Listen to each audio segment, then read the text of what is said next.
Hi, my name's Evie, and you're listening to KEXP's Live at Home. I'm joined here by my friend Claud. Hi, Claud. Hi. Thanks for being here with me Hi. today. How are you? Yeah. Good. Thanks for having me. This Yes. is really exciting. We're very excited to have you here and to listen to a few songs that you recorded for us. If you want to introduce the first one, we'd love to have you do that, and we can listen to those tracks.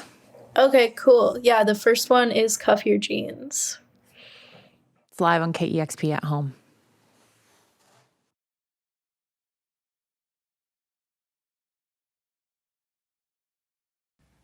Hi, I'm Claude. This is Sarah and Rex, and we're excited to be here, but not here playing for KEXP.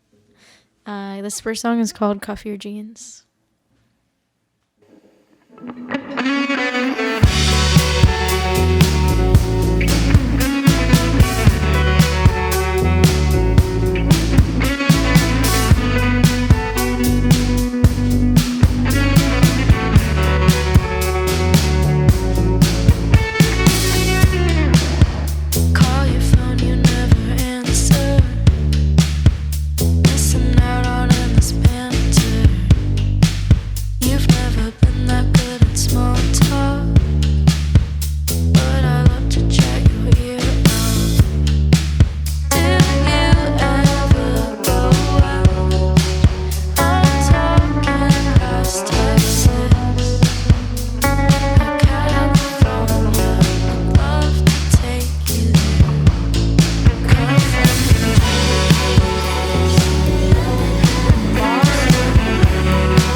Don't let your guard down.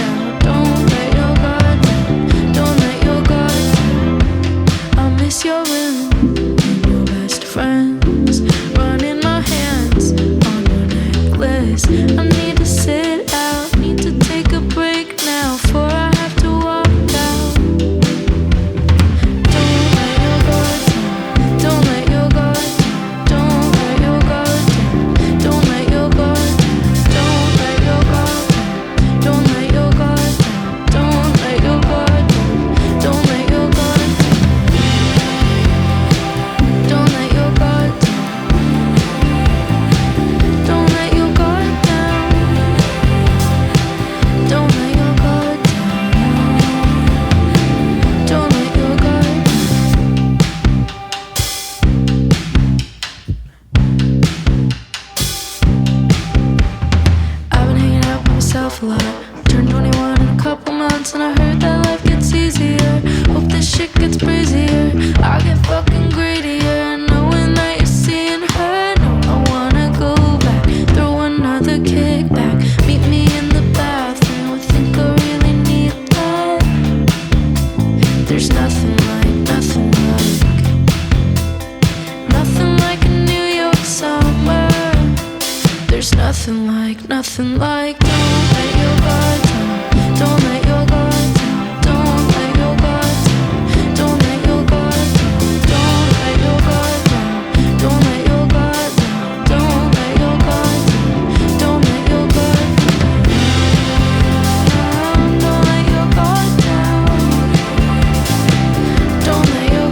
guard down, don't let your guard down, don't let your guard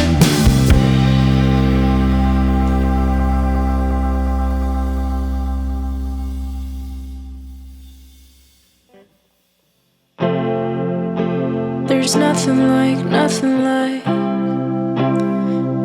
like a New York summer. There's nothing like, nothing like a New York summer.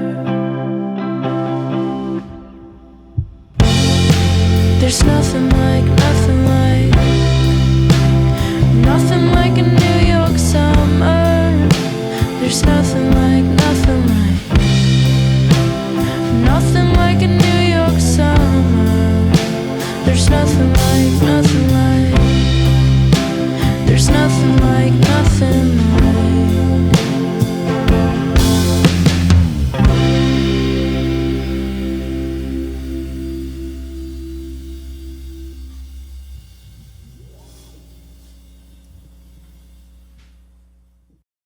So, Claude, your debut full-length record, Super Monster, is out now, and it's gorgeous. I just want you to know it is. Yeah, it's a perfect record, and it's exactly the kind of record that I needed in my life in 2021. So, thank you for that.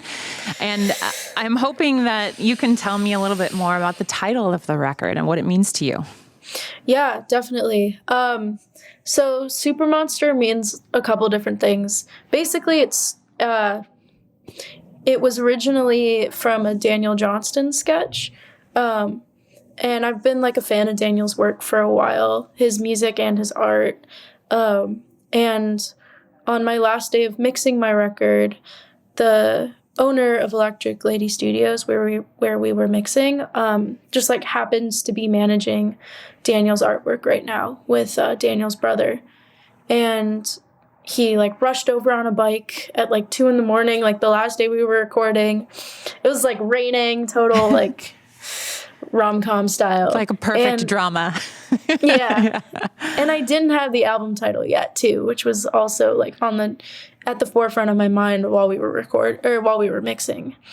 And he was like, Claude, like I have something to show you. I don't know if you like Daniel Johnston, but here. And he like showed me this sketch that he just like found at Daniel's parents' house, and it said Claude the Super Monster on it. And it was like, it was the exact spelling of my name. It was just really weird. And at the same time I was like reading a lot about how like the genderqueer experience is often compared to that of like Frankenstein or of like creatures and monsters. And so I wanted to put like creature or monster in my album title. And so right away I just asked the family if I could use Super Monster, and then I did my own artwork for it. But yeah, it's sort of where it came from. It was just perfect. Kismet for you to get that artwork. So you made the artwork yourself, or did you commission somebody else to do it? No, I did it myself. Wow. Very cool. Thanks. So where do you feel like you found inspiration while you were writing this record, or what inspires you? I always like sit around and like and I'm always like, ugh, I can't write a song right now. Like, I'm not inspired enough. But then I often find that, like, my best songs come out of the most mundane situations, you know, and the most, like, regular life stuff, you know? So I think I'm just, there's nothing that, like, sparks my creativity more than, you know, just doing nothing, I guess. Just being a human. Yeah. Doing what humans do. Exactly. That makes sense. Mm-hmm. Well, you've had a little bit of time to kind of sit with this record now, because did you write and record this in 2020?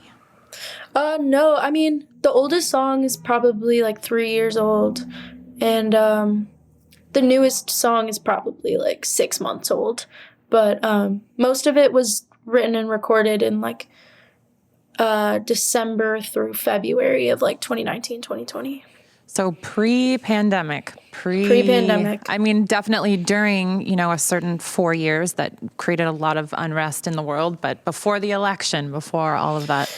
Yeah. You know, I'm just curious if you've sort of recognized any themes in your record that you weren't really aware of, like when you were creating it, now that you've heard the songs, and this album has sort of come to a conclusion and been released to the world. Is there anything that you felt like, any sort of themes throughout the album that you weren't really aware of at the time? Yeah, totally. Yeah. I think the whole time I was writing my record, I didn't know I was writing an album, because I was sort of waiting for sort of this chapter in my life to feel like it closed, or to come to some sort of like, what's the word? Like conclusion or closure. And I was waiting for that, and I'm like, and then I'll start the new chapter of my life, you know? But that doesn't happen all the time, you know? And I think the theme that became, sorry, the city. That's okay. I think the theme that became super apparent in my album was that growth isn't linear, and that, like, you can have a really great hour, and then the next hour it's like your day sucks, you know? And the same thing with like relationships and friendships and whatever that be. Like, I would get so frustrated with myself because I felt like I'd be taking 2 steps forward and then 3 steps back. I don't know what the exact saying is, but you know what I mean. Yeah, you know? I do. Yeah. Yeah. Well, I'm also, I was going to ask you, you know, like how last year affected the creative process, but what did you, I guess I'll ask you instead. You were supposed to go out on tour with Tegan and Sarah, right? Opening for Tegan and Sarah. And that was set to happen in 2020, and that didn't happen for obvious reasons. So what did you do with 2020 instead of touring? Well, so it's kind of funny because I was like moving around so much and opening for different bands and traveling and sort of just, you know, floating for a couple of years. And my dad, who like lives in Chicago, called me like right before the pandemic, probably like 2 weeks before things like really closed down. And he was like, hey, like, I'm thinking of selling the house that you grew up in. Like, maybe you could come here for like a week and clean out your room and like just come visit me. And I never really go home and visit. So I was like, yeah, honestly, that would be good for me. And I used to write songs in that room all the time. So I finished like my first EP in that room, and it felt like from all this traveling and I was doing, it felt like a good time to go home. And I went home for a week only with like a couple sweaters, and then I ended up staying 4 months because of the pandemic. And it was basically an extension of that 1 week I had planned just to like write and clean my room, and pack basically for 4 months. And I ended up writing like I wrote Cuff Your Jeans, and I wrote Pepsi, and I wrote Rocks at Your Window, like all in that time. I bet that was nice to spend time with family too. Or was it? It was nice. It was just me and my dad and my brother. I mean, I love my family too. 4 months is a long time. Yeah, especially with no one else. Like, I turned 21. I didn't get to see any friends. Like, I was just like with my dad and my brother in the suburbs. When is your birthday? It's April 23rd. Does that make you an Aries? No, I'm a Taurus. I'm a cusp. My husband is a Taurus. Whoa. I do love it. I do love a nice Taurus. So I am curious if you can tell me a little bit more about the collaborators on this record, like Claro maybe and Nick Hakim. Just tell me, like, how did you come to work with these people? And I also want to preface this with saying that Falling with the Rain is something I've played a lot on air, and I really love that song. Yeah, so I think it's one of my favorite songs off the record. So I'd just like to know a little bit more about that collaboration, if you can tell me more. Yeah, definitely. So Falling with the Rain is with Shelly. But I think I need to backtrack a little bit. Okay, so, backtrack. A few years ago, I did like 2 semesters of college at Syracuse. And in my first semester, I met my friend Josh.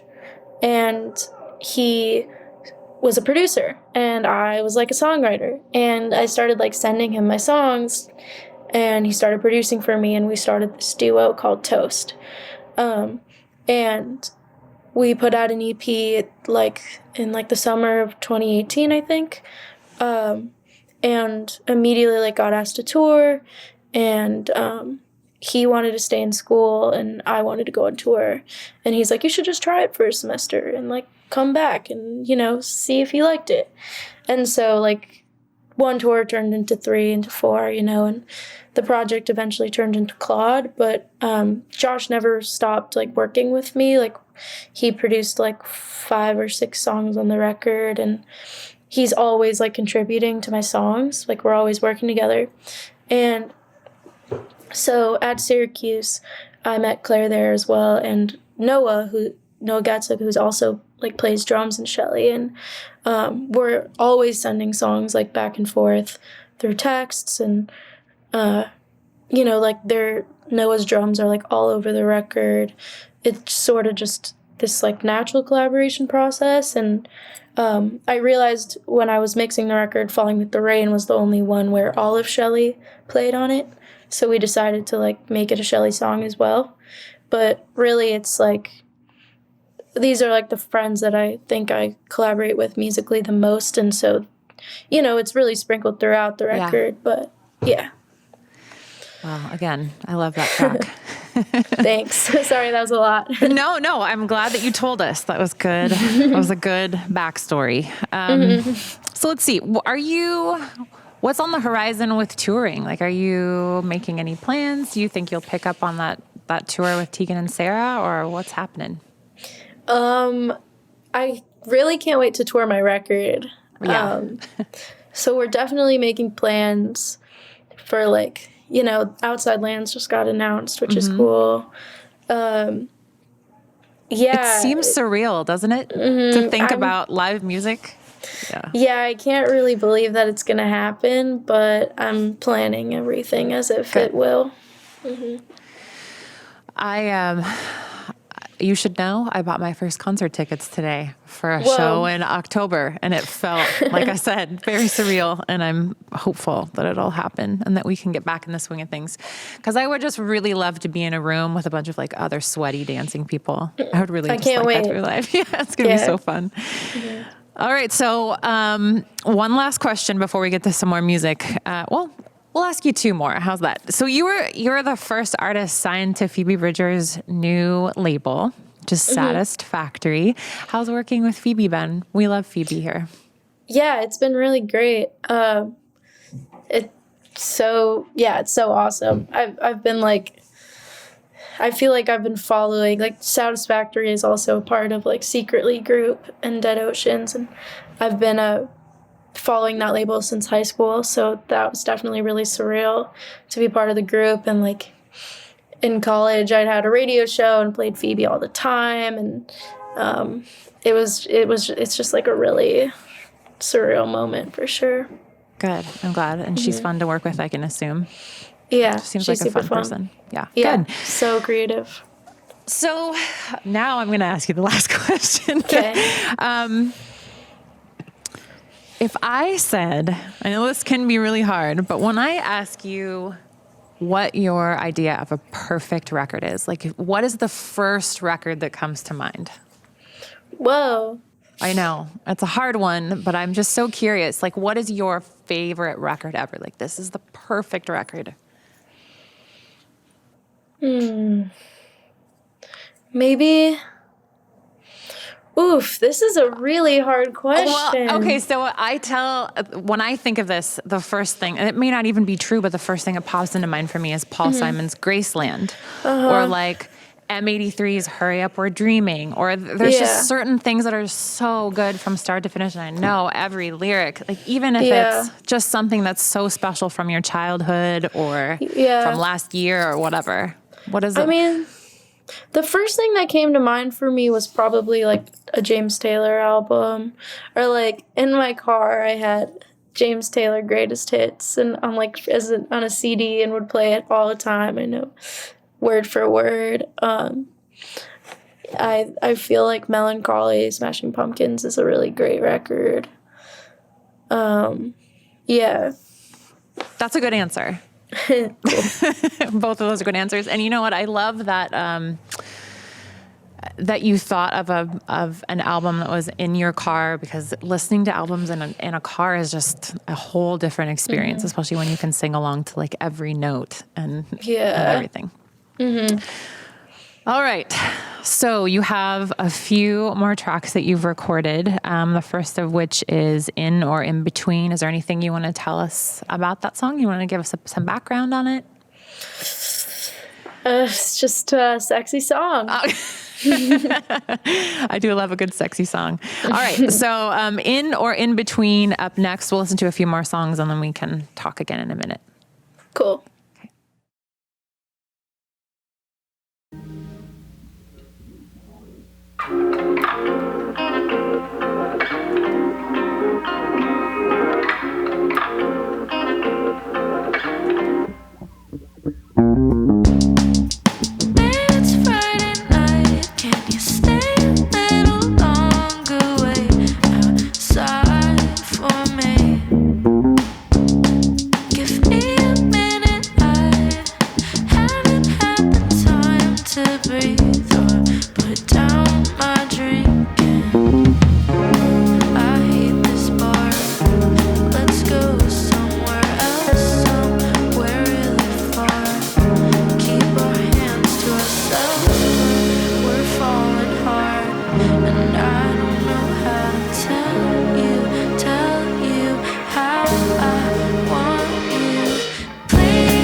soft spot. I've got it for you. It for you.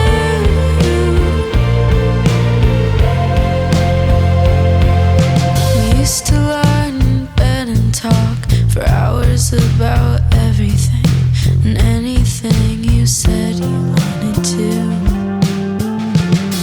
Pull the covers over our short hair, pretend like the city wasn't there, like it was only just us two.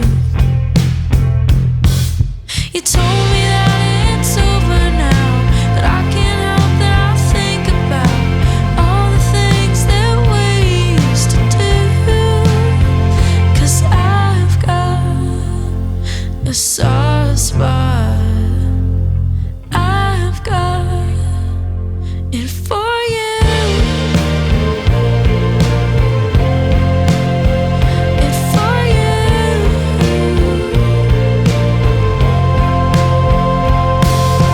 I wish I left all my things at your place so I could come get them. We do things we might regret and say that we could make exceptions. I just can't take the rejection. Maybe I'm just second guessing. 'Cause I've got a soft spot. I've got it for you. It for you. It for you. It for you.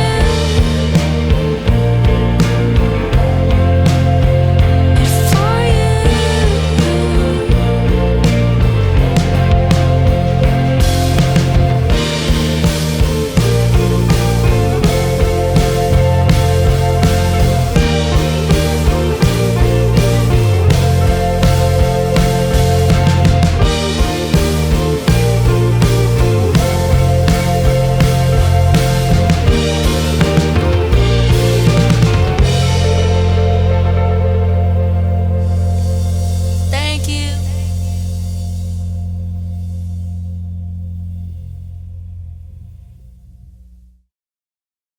All right, Claude. So we just heard In or In Between. We heard This Town and Soft Spot, which I believe is one of the singles, was one of the first singles that you put out for the record, right? Yeah. Sounding great. Thank you for Thanks. recording those. Do you want to tell us Yeah, a little thanks, bit Sarah. about where you recorded these songs or like the process about that at all? Yeah, so most of them were done in New York, I'd say. Just at like friends' houses or my own. Soft Spot was actually like a year ago, actually like February of 2020. I was in LA for a couple months, like trying to write and, and I had like a random like 2-day session with this producer, Dan Nigro, who ended up producing like Driver's License by Olivia Rodrigo, which is like so cool. Love that for Dan. But yeah, we wrote Soft Spot. I had this note in my phone a few nights before. I was like at a party and I spent the entire party like so nervous and just like working up the nerve to like go talk to this person that I saw there that I had feelings for. And like I finally like went up to them and it just like was not them at all. It was somebody completely different. And I was like, I wasted this whole night like trying to like talk to you and it wasn't even you. And I already like had a note in my phone written like, I've got a soft spot for you. And I told that story to Dan and he was like, that's so funny. And I'm like, let's write a song about it. Like, and yeah, he sort of helped me write that one, and his approach to production is really unique. I think he has like a very crisp and I'd say like his songs and his production are really easy to listen to without being too bare, if that makes sense. It does, yeah. So yeah, we spent a couple days on that song, and yeah. Well, where did you record the live versions of these songs for the session? Oh, sorry. Also, no. I want to know both things. Okay. The live songs were recorded in New York at my friend Mikey's studio. Just Mikey Freedom Heart was his studio. Cool. Mm-hmm. Well, I think let's try this again. Cut that. Well, Claude, it has been so lovely to spend this time with you. I really appreciate you doing this remotely. And I hope that someday soon you can come and perform in the studio here in Seattle in our station. Yeah, I've actually been there before. Like, I was on tour with Girlpool like 2 years ago. Oh, right. Yes. But I don't think they had to do their KEXP session. I was like so excited. I was riding in their van and I was so excited to go with them. And I was like, oh my God, I always wanted to see the studio because I watched the sessions all the time. Mm-hmm. And I just like sat there so quietly and listened, and it was really cool. I'm glad you got to come see it. Mm-hmm. It is sort of crazy that we've come from what we were in before with this tiny little cramped space and this super small, extremely hot studio with everybody packed into it all the time to what it is now. Yeah. So people are always really excited to come. And I hope that you could come with your band soon and do a session here live in person. Yeah, me too. So what are you doing with the rest of your day? Just drinking some yerba mate. Might go on a walk. Sounds like a lovely Monday. Yep. All right. Well, thanks again for being here. It has been really nice to talk to you. And we'll see you here in Seattle soon.